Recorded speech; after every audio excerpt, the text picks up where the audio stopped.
Hello, everyone, and welcome. We'll give everyone just a minute or two before we get started. In the meantime, as people are filtering in, please let us know where you're joining in from today for the webinar.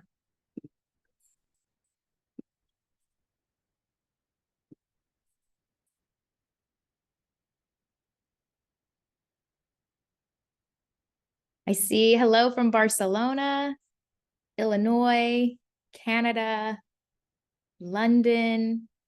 Looks like a very good crowd today. Portugal, New Orleans, my home state of Texas,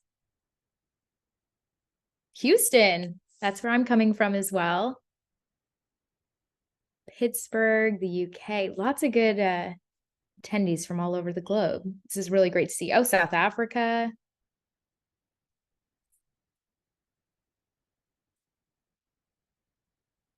Hello, everyone, and welcome. Manhattan, Mexico, Italy,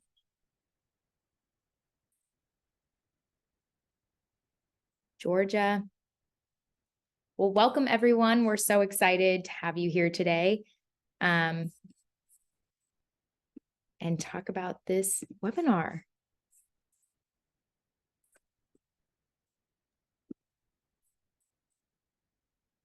So I want to welcome everyone again. My name is Maggie Vallow. I'm from the marketing team here at Populo. And I'd like to welcome you to our panel discussion today on understanding human behavior to unleash the true power of effective communication. So just a little bit about the webinar before we get started. We know employee communication teams face numerous barriers that hold them back from making decisions on how to effectively reach their employees. And many of these barriers can be tied to human behavior and the fear of messing up. So our panel today is going to dive into the key strategies, insights, and real-world success stories around overcoming these barriers and transforming the way you approach communication. So before we get started, just a couple of housekeeping notes. We're currently on the Zoom platform, so please feel free to use the chat function to enter any comments or thoughts you have during the webinar discussion. And then feel free to use the Q&A box to enter questions throughout the conversation. And we will save time at the end to get through as many of those questions as possible. Also, just to mention, we will be sending out the recording to all the attendees, so be on the lookout for that at the end of the day. A little bit about Populo before we get started. So Populo is a leading communications and workplace experience software company. With the Populo Harmony platform, communicators can publish and measure targeted personalized content across email, digital signage, mobile, Microsoft Teams, SharePoint, and so much more, all from a single platform. We currently work with thousands of companies in around 80 countries, as well as nearly half of the Fortune 100 companies, by supplying enterprise-grade solutions to build more meaningful connections with the people who matter most. So I'm excited to introduce you to our speakers for the panelist discussion. So first, I would like to introduce to you our moderator today, Joss Mathieson, Chief Encouragement Officer at Change Oasis. So Joss, I'll pass it over to you. Thank you very much, Maggie, and hello, everyone. Welcome. Great to be here with you today. I'm really excited about this. It's one of my favorite topics in the whole world.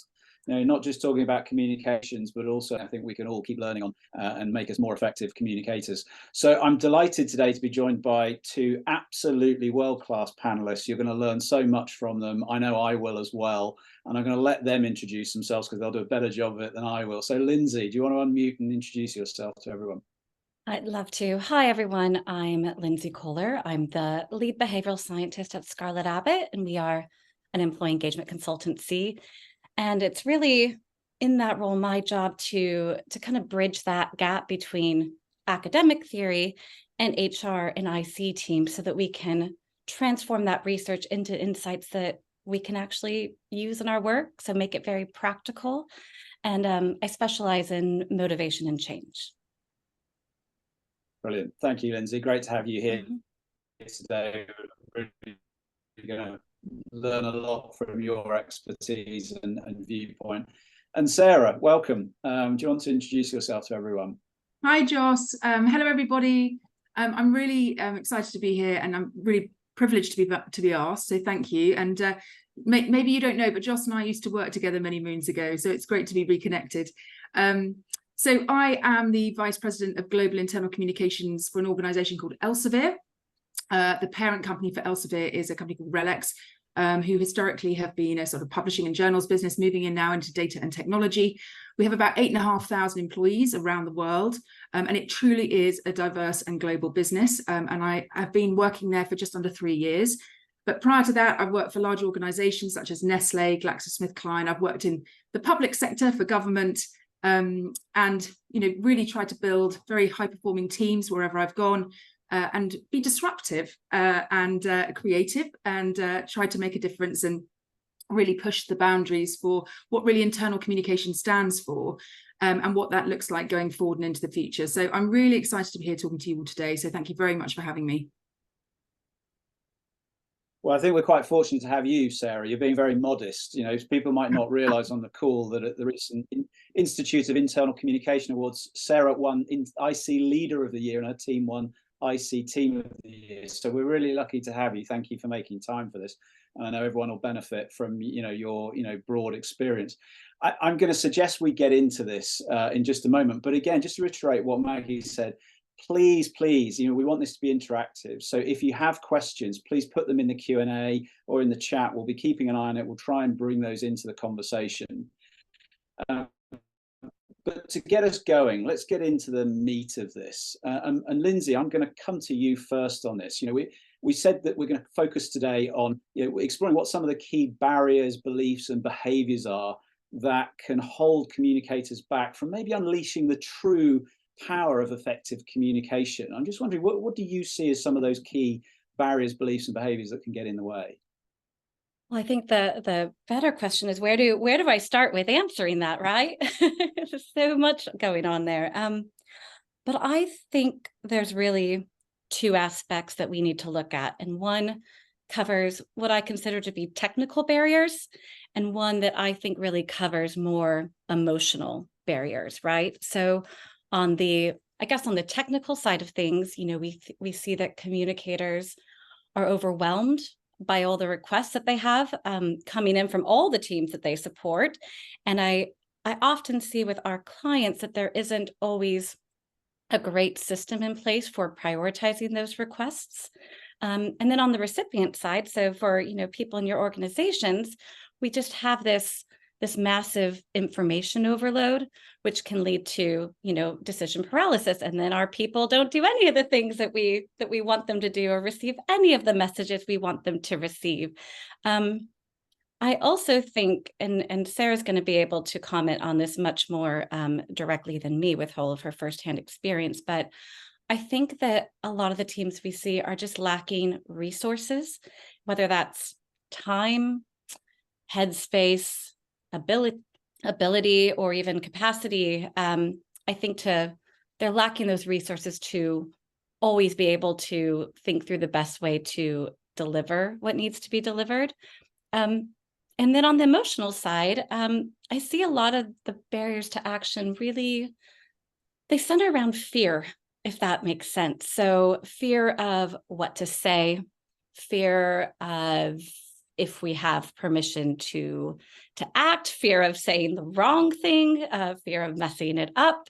And then I also see that there's a lot of uncertainty in teams, which is, particularly troubling because as humans, uncertainty is the only thing that we cannot adapt to. We can adapt to change, we can adapt to so many things, but uncertainty is the one thing that we cannot adapt to. So when you take a look at all of those technical barriers and then these emotional barriers, you can see that teams are actually up against quite a bit when it comes to, delivering their best work for their people.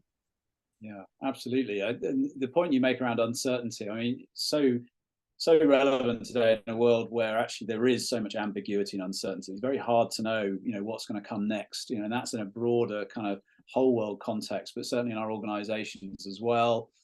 economies, more challenging, growth isn't so easy to come by, there are more and more competitors, they're coming from places you don't expect. So I think uncertainty is a very live issue, in the world generally, and then that translates through to how our colleagues are feeling that we're trying to communicate with. Sarah, let me bring you in. So what would your builds be on that? As Lindsay says, you're looking at this through the lens of someone who works, in-house as a communicator. And just Laura was, said in the chat there that, as a team of one for a company of more than 900 people, I couldn't agree more. Maybe to build on your point around, how many employees you have at Elsevier, how big is your team, out of curiosity? So the team, we have 6 in the team. Yeah. We have 4 internal communicators and then 2 individuals who work on our employer brand, which is a brilliant combination, by the way, to have internal communications and employer brand together. That's been working really, really well, and not something I've had in other teams before. So I've really appreciated that. But just to build on some of the points Lindsay said, because everything you've said obviously resonates, but I just want to kind of touch on it. So you mentioned prioritization. I mean, even today we've been talking about prioritization for 2024 and just the complexity around doing that, not least because when you look back on the work, and Joss, this will resonate with you from your times when we worked together at Glaxo, the lot of the work you end up doing was never planned for. A huge amount and volume of our work is dealing with crisis, or dealing with new projects that come up, or dealing with a war, or dealing with whatever it might be. And so it's really enabling and creating the resources and the space to think about how do we allocate and think about our team to be able to deliver those things, as well as the plans and that we have for the year, and just to factor that in so that you don't overwhelm your team in terms of workload. You mentioned information overload. Well, we've done quite a bit of research on this, actually. In fact, we're doing some analysis at the moment, because we actually work in a federated business with 3 segments and a number of kind of functions that are of different scale and size, each with their own communications plans going on and strategies going on within their businesses. How do we ensure that someone sitting in one of our segments isn't receiving the same information from multiple locations? And I think that the challenge we've got is not so much how much information people receive, but the diversity of the information that they're receiving and the amount that isn't relevant to them to be able to do their job. And so we're trying to look at how we filter some of that out, enabling people to have the space just to get information that enables them to do a great job every day. The other things I just kind of wanted to touch on was slightly building on what you said, was around commercial acumen and deep understanding of the business. I think as internal communicators, we should take accountability and responsibility for really getting to know our organisations, and in doing so, being able to really show that we can make strategic decisions and support those conversations with very senior stakeholders, which gets you quite a long way. The other things I found really useful are to have diversity of thought within your team. And I'm not just talking about race and ethnicity, but I'm talking about all elements, to all dimensions, whether that's gender, whether that's sort of age diversity. I found with the team that we have, which is hugely diverse, that's been a really important factor. I think insight and analytics, if you don't have a strong sort of dashboard that you're using that enables you to be really confident in the decisions that you take and make, that could be very difficult. And then to go beyond the sort of basic business as usual analytics into the insight that drives human behavior, as you've talked about, Lindsay. So I think if you don't have that, it's very hard to make a kind of big impact and know and really bet on the right things. Stakeholder relationships, so important. And if you have poor stakeholder relationships, you're not building those, it becomes very hard to enable the capability of the team, the scale and size of the team, and thinking about who you've got and how you deploy them. So we've taken a very business-led approach of the last 12 months, where we've been embedding more into the businesses to support. And then finally, just creating the space to be innovative, because if you can't find space to have creative ideas or to look at the analytics, to make decisions and to move things on, it's very difficult to make progress. Yeah, some brilliant points there. A lot of that really, really resonates with me. Outcomes, not outputs. Absolutely. Don't get fixated on what you're doing, whether it's a video or it's a email campaign. Actually, what's the outcome you're trying to drive with it? Yeah. And that's where the link for me is in this topic today, between our activity as communicators and behaviors. Because what we're trying to drive is we're trying to influence people's thinking, how they're feeling, what they're doing. We're trying to drive alignment, we're trying to drive business outcomes. So we have a really important role to play there. But the piece you said around analytics and insights as well really resonates with me. I think what I see is often a common problem. Capacity for communications teams is clearly a challenge, But what it comes back to is, in my experience, however much capacity you have, you'll always more than fill it. You might have a team of 1, team of 6, team of 16 or 60. You'll always be busy because the demand will keep coming. The challenge is how we make choices. And this is a behavioral piece as well. So, the work I do now is to support leaders and teams and organizations through change, as opposed to just communication. So I work as a coach and a team coach, and I advise on change at scale. What I see again and again and again is that to add is human. People add things all the time to their to-do list. What they find really difficult, but it's much more powerful, is to subtract, to take things away and make choices. And I think to be effective as communicators, to really unleash true power, you mentioned it, Sarah, actually, how do we filter down this massive information that people are getting to really understand what's going to help someone do great work every day, stay connected, feel part of something special? That means we have to make choices. And so that then links back to some of the points Lindsay made. We kind of, the fear piece comes into it. We've got to sometimes be brave and courageous to push back and have those difficult conversations, which then links to the point around having great stakeholder relationships. So I identify with a lot of what you've both said. So maybe let's talk about, if those are some of the challenges, then how might we address them? How might colleagues on this community, on this call, actually improve that? So Sarah, I'm going to come back to you first, and then Lindsay, I'll come to you.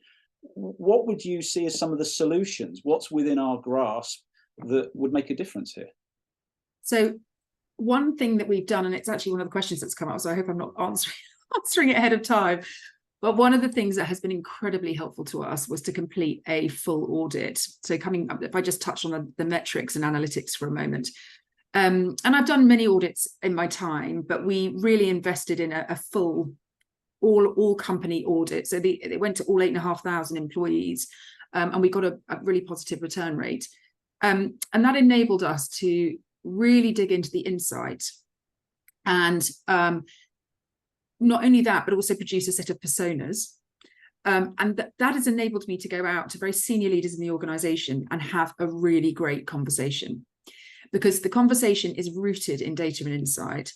There's so many top tips in there for how to deliver great communication as a leader within your segment, within your function. But also the personas piece has really been a great discussion to have, because we have got a very mixed persona set of people who are absolute advocates of our, luckily the majority are advocates of our organization, but we've got some really interesting characters who are cynical skeptics or speed seekers. And it's thinking about how we talk to them, about how we design communication that enables them to get the most out of what we're delivering. So that would be something I would highly recommend. If you have that, it gives you a real sense of permission. I think the other thing that for me is how you build trust. And I've always defined trust as care, competence, and reliability. So in terms of reliability, you deliver what you say you're going to deliver when you said you're going to deliver it, and just having a consistent reputation as a team for doing that. Capability or competence or mastery, or whatever you want to call it, is very much around, well, one, having a great team, but then nurturing that team with growth and development opportunities. Whether that's experience shares with other organizations, whether that's giving them a chance to go and do gigs or sabbaticals or whatever it might be, to think about courses that they might want to go on. So really nurturing that capability and giving them the confidence to come in and demonstrate that, because it goes a huge long way. And then care, of course, is just a sense of coming from a place of really understanding your people, and be representative of their voice in the conversation with senior leaders, and giving them an alternative perspective or lens to think about things. So those would be some of the things that I think are super, super important. But one other thing I would say that has been really good for us is, and it sounds a bit transactional, I don't mean it to, but has been to actually build out an exceptionally strong brand internally around employee experience, to really launch that and have an anchor to everything that you do as a team. So whether that's the way you ladder up your content, whether that's the way that you tell stories, the way that you visually represent your organization, if you have that sort of true north, it really does help you make the right decisions every time as a communications team, and you start to sort of own brand within the business, which people really admire and understand and get. So those would be my three things. Fantastic. That's really, really helpful, and some practical things in there. And we'll come back a little bit later, before we go to full Q&A. And I know there's some questions appearing already, which is great. Keep them coming. We will pick some of these up as we go through. And there's a couple of questions I want to hear more about how you've done your audit, Sarah. So we'll come back to that. Yeah. See, let me come to you though. So both on what you said before and what we've heard from Sarah, what would some of your builds be? Where do you think we should focus in order to approach this in a better way? Insights. So Sarah, when you brought up insights, you made my heart sing, because if this is about understanding human behavior, then we need to get some of that insight from our people. And what I find over and over and over again is I know that there are limitations to how often you can survey, but what I find is that most surveys aren't done well. They're incomplete. They're asking the wrong questions. We should be asking things around well-being, around motivation, around organizational commitment. I think that gives you a lot more powerful data set on, to Sarah's point, on which to place your bets on when you're trying to make those proactive decisions. And yes, it is a very reactive job. That's part of the nature, but I don't see enough teams basing their strategy on insights. And there's, I think, a lot of room to improve there. And so I'd really challenge you on the call to really think about how you're doing insights, because I haven't seen it done particularly well.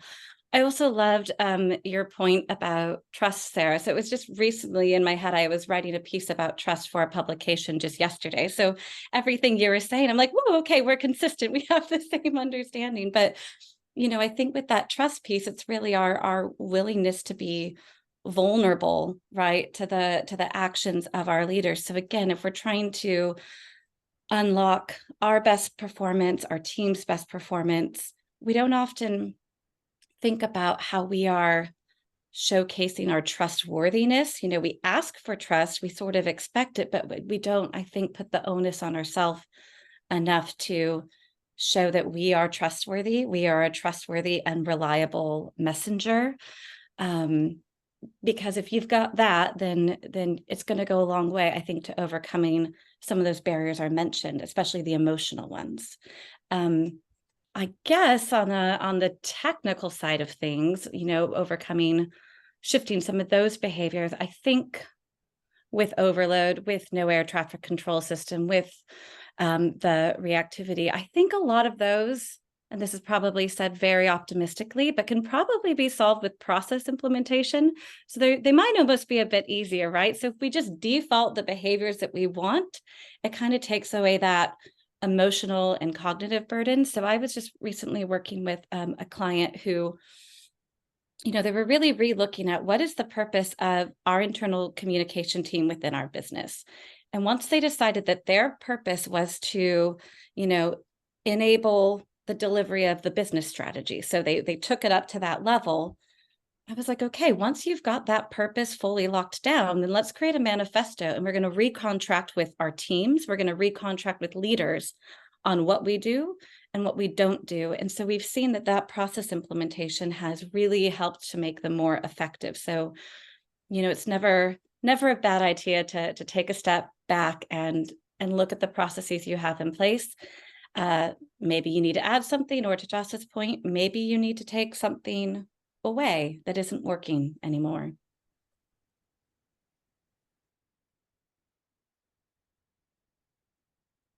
Yeah, great. Thank you that both of you called out data, insights. Simple kind of, heuristic that I use with clients is, we're always trying to move the dial, DIAL, which stands for data, insight, action, and learning. So data is only any good if you draw insight from it. So we've got tons of data. Actually, a lot of the time we don't look at it because it's overwhelming. What we need to do is focus on the right pieces of data to get the right insights. And insights are only useful, to your point, Lindsay, if we actually then take some action off it. How does it inform the way that we do? Do we do something differently as a result of what a survey tells us or what metrics tell us? And actually, if we take the action, then what did we learn? What changed as a result of taking that action? Was it what we expected? Was it something different? How do we then go through that cycle again? So I think there's something in this around, insights, and acting on them. I still see it in lots of communications teams. It's probably one of the weaker areas. And actually what I'd like to do now, I'd like to just take a moment to step slightly into an adjacent space. And I'd like to run a couple of polls. So for everyone on the call, I'd be really interested in your responses to these polls. So if we can bring the first poll up, please, Janice. What we'd like to know is which of the following key communications pillars is the most developed, i.e. this is the thing you think you do the best of these choices. So is it outcomes matched to business goals? Is it that you've defined audience personas? Is it using personalization and targeting? Is it that you've got designated co-content contributors, that you're leveraging multiple channels, that you've got consistency of how you use your brand? Or, our favorite topic we've just touched on, that you're using analytics consistently around communications effectiveness. So which of those would you say is most developed at your organization? So we can't vote as hosts and panelists, so we're not going to corrupt this. But Janice, when you think we've got enough responses, maybe you can share the results.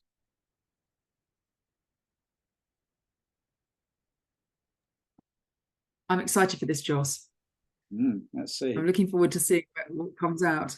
Okay, so quite a spread. So okay, so we've got top scores are leveraging multiple channels. Okay, that's good. It's not one channel, multiple channels. That's some room for optimism. Brand consistency. You were talking about brand and EVP earlier, Sarah. So a lot of people feel that that's an area they're doing well in.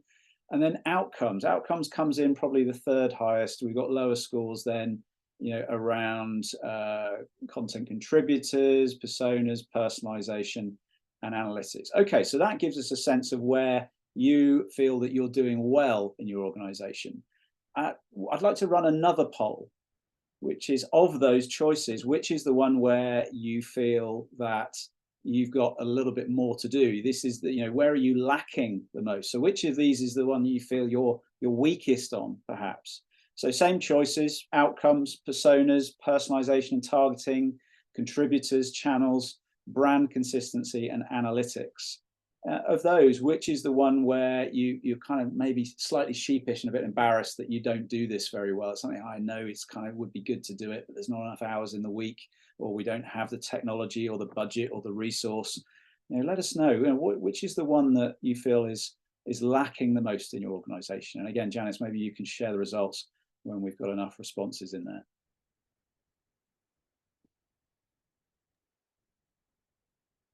I've had a sneak peek at the Q&A while the polls are going, and I'm really excited about all of the insights questions. So you guys keep those coming. Yeah, I think there's a theme.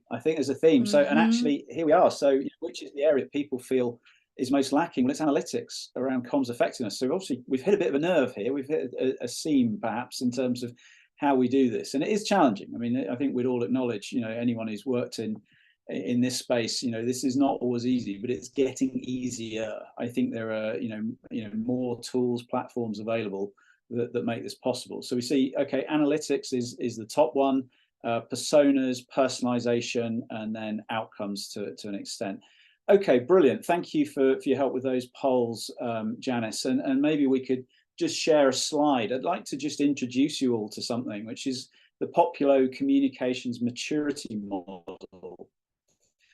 And we have a slide that gives you a sense of what's included in this. So that we just polled you on, and there's a logic to this. So actually, we've got to bear in mind that typically as a communications function, if we're not seen to be adding value, we're a cost center. We don't actually make anything. We don't deliver a service other than internally typically. So we need to be able to demonstrate our value. So a focus on outcomes is actually pretty important. Then understanding actually who's in our organization. Have we defined personas? Do we know the different roles, locations, what channels people have access to? What hours or shifts do they work? Do they have a preference for how they get their information? Personalization, so the extent to which it's tailored to us as an individual recipient, as opposed to just being one size fits all. looking at whether we've got identified communicators who are part of, making sure we deliver great content across our organizations. The channels, do we use a mix? How do we use them? Do we have a default to email, or do we have, a great platform that's more socially based? Are we using branding to reinforce an employee value proposition or a sense of the brand and the organization we're part of? Or is it a wide range of kind of internal brands? Everyone's got a sense of being something different. And then analytics. So once we've done all of those things, and if we're mature in all those other things, actually, how do we know? How do we know the impact? Now, what's interesting about the data that emerges from this? So about 150 different organizations have filled in the questionnaire, and Christine very kindly has just put the link in the chat. So if you haven't done it and you want to find out what level of maturity you're at and get a tailored report, you can go onto the Populo website, you can answer the survey, and you'll get some tips and recommendations. There are 7 elements you've seen. There are 4 levels. So foundational, which generally means you're not doing too much, on this aspect. There's developing, good, and then leading. And what's interesting is the data from 150 organizations shows, not surprisingly, there's a lot of room for improvement. Only around 10 to 14% of organizations are in the leading stage of maturity for these 7 pillars. And I know from a conversation with Sarah, I think she'd say this, very few are going to be leading in every one of these elements. There's not enough hours in the week, the month, the year to be good at absolutely everything. It's a continuous journey, I think, to try and get to, the best levels of maturity. But what's interesting is we look across them. So, if we look at outcomes, for example, 44% of organizations who've done the survey are still at the developing stage, while 18% are not aligning communications to outcomes for business priorities at all. So that's nearly 2/3 of organizations who are not focusing sufficiently on driving business outcomes. That's a huge opportunity. So that should guide us far more as communicators to have impact with our communications.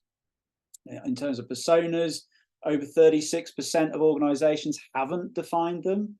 So maybe taking a one-size-fits-all approach to their communications rather than trying to be clear who their audience is. And then in terms of personalization, 2 out of every 5 organizations do no personalization of their communications at all. So again, lots of headroom for improvement. If I jump forward to things like channels and branding, actually better news reflected in what you said in the poll. So around 40% of organizations are at the good level of maturity on these 2 areas of channels and branding. Now, to reinforce what we've just seen in the poll, perhaps the most startling data for me from the maturity model is that 40%, so that's 2 out of every 5 organizations, have no idea how effective their communications are. They are just sending out content, deploying content with no analytics, no measurement whatsoever. And a further 37% are only looking at vanity metrics like clicks and open rates. So between them, that's 77%, 3/4 of communications teams who are not able to fully demonstrate the true value of their work, the true effectiveness of communication. I would say that's kind of trying to do a great job with one arm tied behind our backs a little bit. And I think that shines a spotlight on what we've just been talking about in terms of analytics and insight being maybe a good place to start. So let me come back to you, Lindsay and Sarah. And Sarah, maybe I can come to you first. What's your reaction to the poll results and what I just shared there in terms of the maturity model data? Is any of that surprising to you? No, it's not, Joss, actually. Firstly, I love this model. I think it's really useful and I'm definitely going to use it. I think, we were talking, weren't we? I looked down some of this and I think we're there. Like, I feel like actually we are doing a good job of analytics, but then we're a data and analytics business. So we have a natural slant on the data, which enables me to have the kind of space and permission to really deep dive into some of that. So we're in a good place there. As I said, the branding is we're doing very well on our internal branding. We've launched that. The 2 areas I think that stand out for me personally, where we've got more work to do. One is personalization. As I mentioned to you, we've got a really complex business, and it's really hard to identify for one individual the channels that they are receiving on a daily basis, weekly basis, monthly basis, and what that looks like, and how to create more of a personalized experience. But one thing we are doing is and I will come on to this a little bit, but we're looking at employee experience and we're starting to look at pain points and then redesign employee experience journeys. And then when we do that, we try to look through specific persona lenses, but also dimensional lenses as well, so that as we redesign the journey, we're trying to design it in a way that would feel personal to different types of individuals or different personas across the organization. So that's one thing we are doing, but so much more to be done there. And then I have to say, we're battling a little bit with channels. We've sort of inherited an intranet, which is a great product. We're finding hard to get sort of traction, and we use email. We don't have a social media tool outside of our technology business, so we haven't got that collaboration, socialization channel, which I would love to have in the future. So that's just something we need to work through in terms of traction for our channels and making sure that those are effective. But no, I think this is a really good tool. And as I said, I don't think if any organization is doing all of this well, then hats off to you. But I think, as you say, it is incredibly difficult to tick all of these boxes. It is, absolutely. And that's been my experience, having worked in communications for 25 years. You can't do it all. It's back to what I was saying earlier. You have to make choices. So you decide actually which is the one that's going to move the dial the most for your organization, have the most impact, and then try and focus there and then build from that. You know, once you've got good in one area, move on to another. Lindsay, you work with a range of different organizations in your role and as an advisory company. What stands out for you in what we've been discussing there?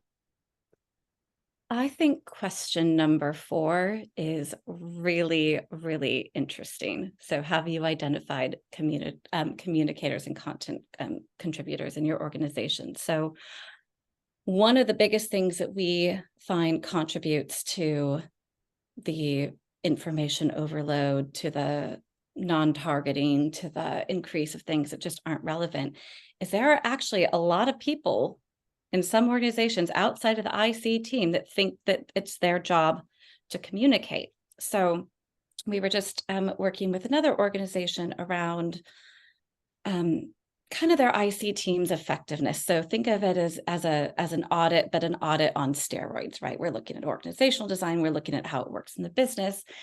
And what we found is this was a team that had about 13 people were directly on the team. They were in comms. Through our conversations, through our, we had our anthropologist spend a few days on site, we identified another 58 people in the organization that had comms and or engagement in their title that were off. They didn't think they were doing rogue communications, right? But they were essentially doing rogue communications because it did not go through Central IC. Central IC didn't know about it. They didn't authorize it. They had no oversight as to what these people were sending. I mean, there were some teams who were just hiring their own individual comms people outside of that comms team. So I think looking at number 4 is really interesting because we don't often think about who is outside of our team that's communicating, but depending on your organization structure, I bet you there might be a lot more people than you think.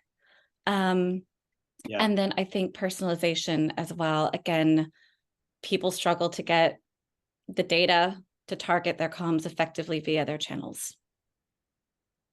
Yeah, absolutely. I think you make a really good point there in terms of, you know, most organizations of any scale will have people who are doing either a communications type job or, you know, part of their responsibilities might be. So in my experience, you might have, you know, factories, if you're a manufacturing organization, and, you know, they might not have a dedicated communicator, but they might have someone who actually does a role where they're trying to make sure information is shared across the factory. So I think there's often a broader network. That's an opportunity, isn't it? Because you can then, if you, together with this network of other communicators, if you can get both working together, well, that's potentially really powerful. So that's a great opportunity if that's the situation in your organization. That's brilliant. Thanks, Lindsay. I think we can take the slide down now. What I'm interested to do, we'll open up to Q&A in a moment, but there's a few questions have already come in, as you highlighted, Sarah, quite a few about insights, analytics, but also audits. Maybe we can just quickly, you know, cover off a couple of these. And Sarah, I'll come to you. So Julia's asked, you know, are there any resources available for how to complete an audit, potential survey questions, so we're not trying to create something from scratch. Ronell's then said, can you share more detail on the audit that you did? Laura said, do you think focus groups as part of the audit could be useful? So do you have any suggestions? You also talked about North Star. Where do you begin with that? Let's start with the audit. Yeah, Sarah. So can you share a little bit more kind of what are the key elements of the audit that you think really made a difference, and how did you do it?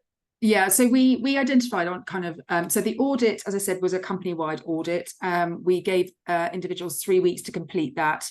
And then to be fair, we did use an agency, and I would, I'd recommend getting some level of support and consultancy, even if it's just an individual, or whether there's you can find another organization that's done it well and you do an experience share with them so they can share some of their understanding, because I appreciate not everyone has the resources and not everyone has a big team, and I'm here to help if anyone wants to reach out. So there were sort of 6 elements that we looked at. One was trust in leaders. So we would, where do you receive your information from? Who do you trust to receive that information from? So that's a really important kind of element. One was around two-way communication. So communication is most valuable to me when ... It shows the leadership team is listening. I have the opportunity to ask questions. So there's a number of sort of responses you might look for there. It's really important to look at strategy and the difference between understanding and belief. Belief drives engagement. Understanding is something different to belief. It's a very important distinction. And we have very high understanding, and we have lower, not very low, but 81% understanding, 71% belief. And what that enabled us to say is we need to do more. So people get it, but they don't believe it. So then more storytelling, reinforcements, truth points. Helpful communication. So is the information you're getting helping you do your job? So it gives me new information, helps me do my job better, it helps me to talk to my team. There might be a section around something like timely and high quality communication. So am I getting it when I'm meant to, and is the quality and the content useful? And then something around pride, so communication driving pride. So those were the elements that we looked at, and then we also obviously broke it down by a couple of really interesting things. One was the sort of hierarchy of the organization. I hate that word, by the way, but sort of all employee, manager, senior leader, executive.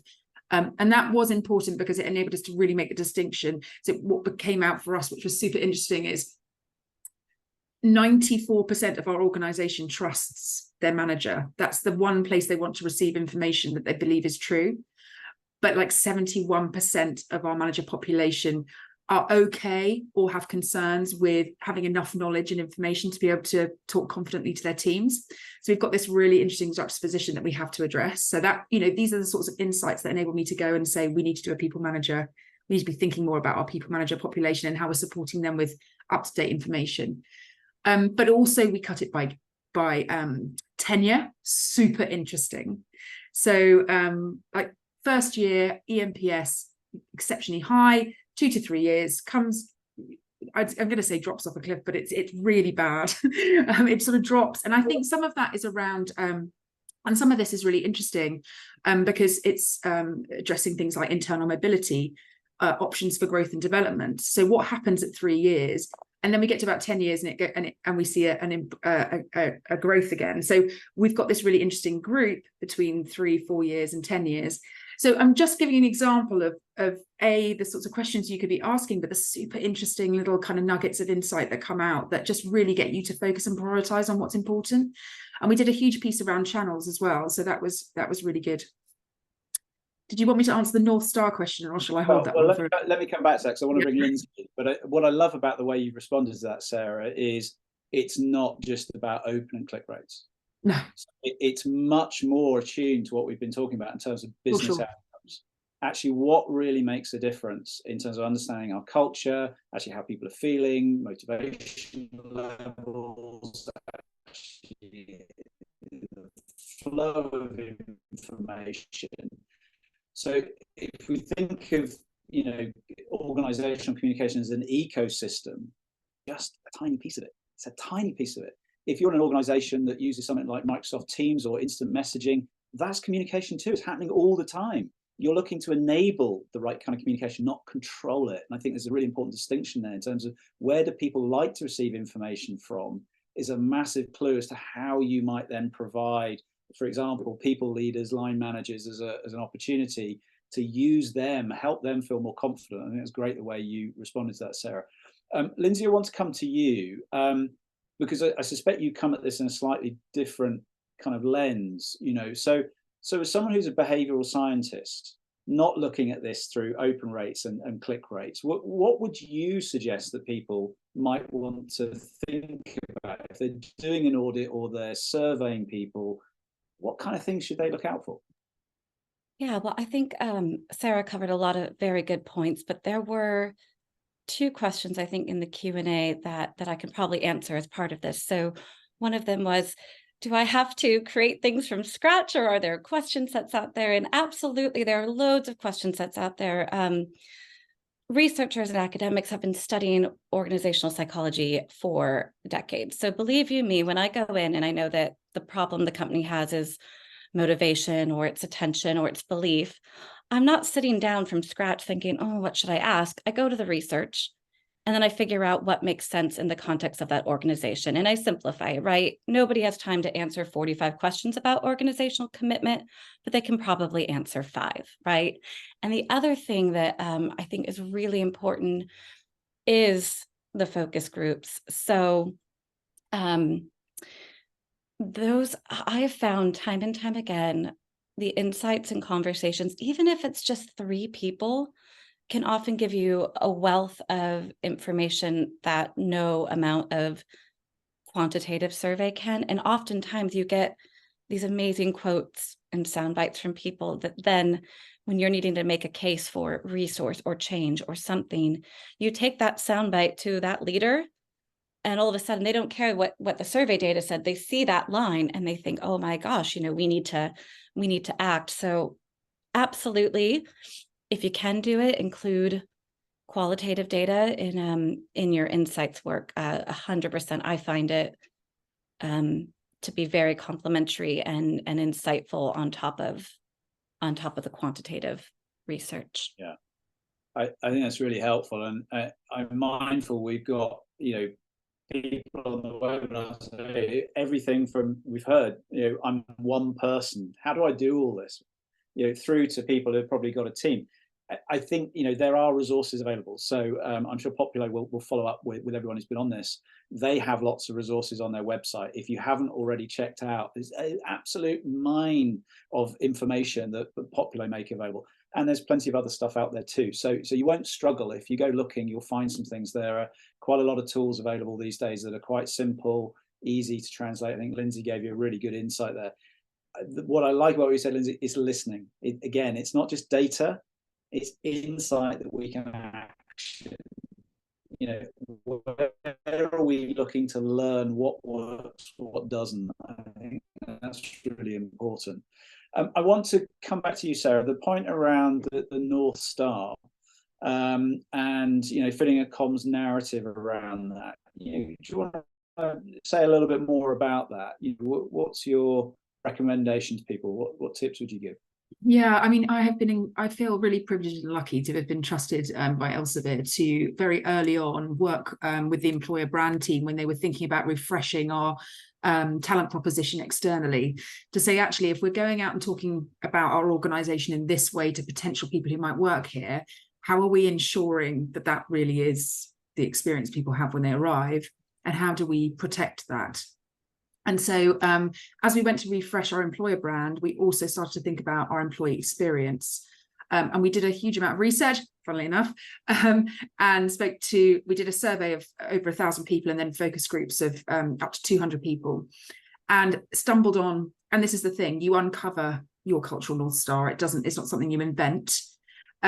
People were telling us that there were sort of 3 things that make Elsevier magic. And one was the fact that it's a very purposeful organization.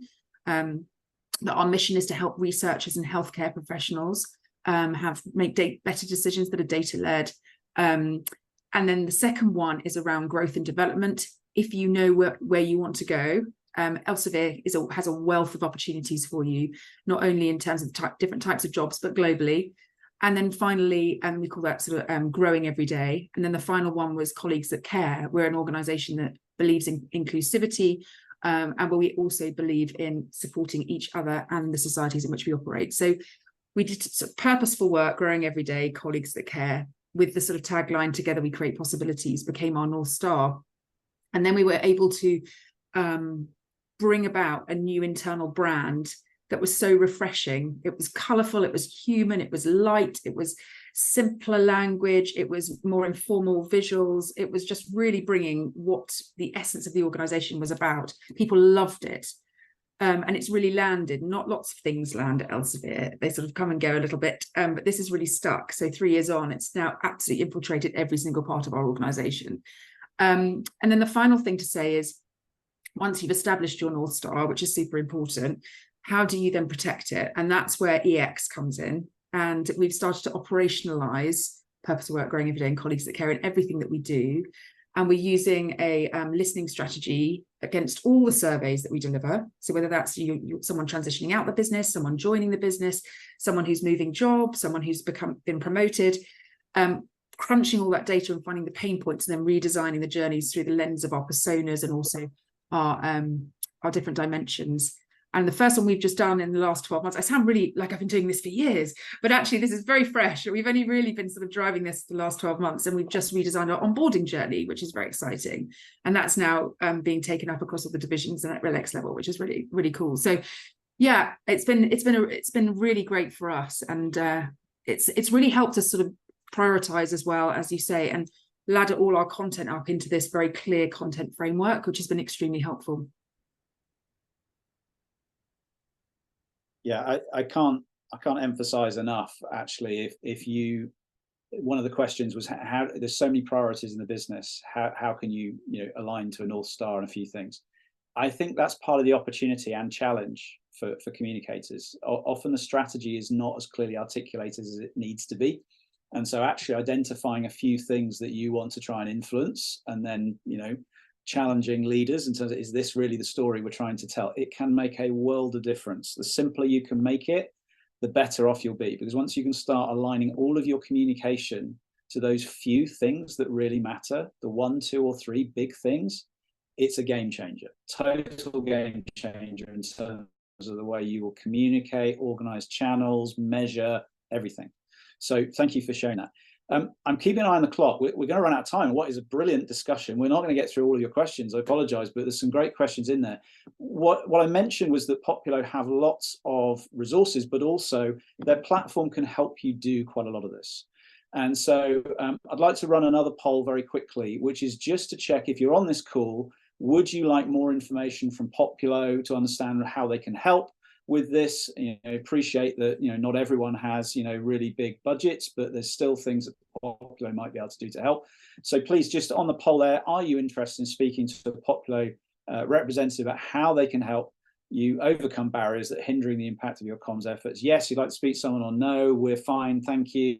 What have you got to lose? It's just a conversation, and hopefully off the back of this conversation, this discussion today, you've got a sense that there might be some learning out of it as a minimum, or there might be potentially a winning solution for you. So we're going to take a couple more questions if we can before we close. I'd like to come back to a couple of questions around personas. One of my favorite topics. So personas and personalization and targeting. And Lindsay, maybe I can come to you. I think this is really important. It's not necessarily easy. It's easier if you have a platform like Populo that can actually help you with it. But I think there's still a lot of insight you can gain. To the earlier conversation you're having around, just go and talk to people, understand what different people in different parts of your organization, what do they do? What does their day job look like? Where do they get their information from? Where don't they? Create space to have the conversations. But I'm wondering, what advice would you have, Lindsay, in terms of this area, kind of getting the insight and understanding is going to help you to do better communication? What would you suggest as a start point for people? Well, I think everything we've discussed today, I mean, it comes back to insights, but if I had to take you back to basics, point number 1, it's you need to figure out what it is you want to know. So there's probably loads of data and insights that you already have, but if you need to take your first step, I would start with outcomes. What is it that I need to know to do my job better? And how you answer that question, and how you where it takes you. Maybe you already have what you need. Maybe it's outside support. it depends, but that's always where I start, is what do we need to know to do our job better? And how do we challenge our own assumptions about what we think is going on in the business? Absolutely. And if I can build on that, I'd suggest people do that from two different lenses. One is actually the employee lens. A lot of the communication activity we do, because we're responding to the needs of leaders, it's their agenda, we're communicating on their behalf. Actually, sometimes we don't spend enough time actually understanding our colleagues. So if you look through a colleague lens, actually what's going to make things better for them, and use that to influence leaders. That's the first thing. Second thing is, I think, what do we need as communicators? What do we need to know to do our job better? So I think it's two ways you can apply that. I would absolutely agree. And Sarah, do you have a view? You said, this is a journey, something to do more on. But, I don't think we're talking about a long list of personas. In my experience, we're talking about a smallish number that enable us to just segment our audience in an intelligent way. That's exactly right. And just to give you a really interesting, so we have got 6 personas that have come out of the audit work we did. So positive promoters, which are around 51% of the people who work at Elsevier, who just love our organisation and want to work for us forever. And we hope they do, because I'm quite sure they're brilliant. We've also got speed seekers. They're about 16% of our organisation, and they also love Elsevier, and they love communication, but they just want things to be a little bit faster. And actually that insight, because we have high EMPS on those 2 personas. So interesting, positive promoters, our EMPS is 53. And on speed seekers, our EMPS, which is net promoter score for those who may not know the metric, is around 30. But then we start to see quite a drop in EMPS against the other 4 personas that we've got, which is strategy skeptics, unheard users, critical cynics, and overloaded onlookers. And that, when you start to relate an EMPS score to those personas, and for example, like we do, that we've got around, as I said, 50% who are positive promoters, but coming up as advocates around 41%. We have 41% passive, which are people who give us 7 or 8 out of 10 in terms of their, propensity to want to recommend working for Elsevier. And it's such an opportunity to move some of those wonderful people into the positive promoters. And if we can shift some of those specific personas who are dragging down the EMPS scores into, and there's some very specific ways you can do that. So you can suddenly become really targeted about what you do. So we've got 6. I don't think you would want more than that. I think you can have between 4 and 6, depending on if you're on the, for us, 6 came out. But I think if you're starting your personas journey, 4 would also be a really good place to start. Keep it simple. Just start to introduce the concept and educate as you go. Totally. And I think I guess a takeaway for me out of this is, don't let perfection be the enemy of progress. Just take a step in the right direction. I don't know, one of these areas you think you could get more mature, do something, try it, see what happens. If it doesn't quite work fully, you can change something, you can go again. Thank you. So that's brilliant. And I think also illustrated that these personas are not, it's someone who works in manufacturing or an office. This is much more kind of, personality, behavior. It's kind of, how are they feeling about the organization? How can you address that? We are sadly out of time.